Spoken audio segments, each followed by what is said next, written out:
শ্যামপুর থেকে এখানে আসতে হবে কিছুটা দূরে, বজবজ হালদার পাড়ায় ডান গলিতে, রাস্তা পেরিয়ে ডান গলিতে। আমার চোখে এটাই শ্রেষ্ঠ বলে মনে হয়েছে। তোমরা চাইলে এখানে আসতে পারো। দেখো পাখির কি সুন্দর,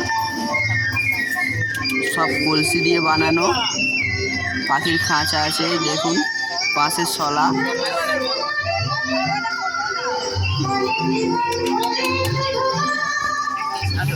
এখানে দেখাতে চেয়েছে যে পাখিদের স্বাধীনভাবে উড়তে দিয়েছে। এখানে ঠাকুরটি সেইভাবেই তুলে ধরা হয়েছে। দেখো এখানে অনেক কলসি আছে, পাখির খাঁচা আছে, নিচেও আছে উপরেও আছে। দেখো নিচে দেখো পাখিকে খুলে দেওয়া হয়েছে, পাখিকে স্বাধীন জীবনযাপন করার জন্য খাঁচা খুলে রেখে দেওয়া হয়েছে। দেখো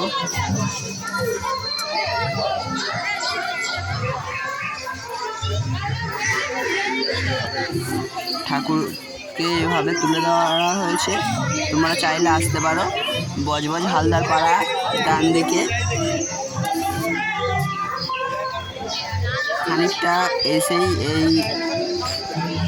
এই প্যান্ডেলটি পড়বে। দেখো বন্ধুরা,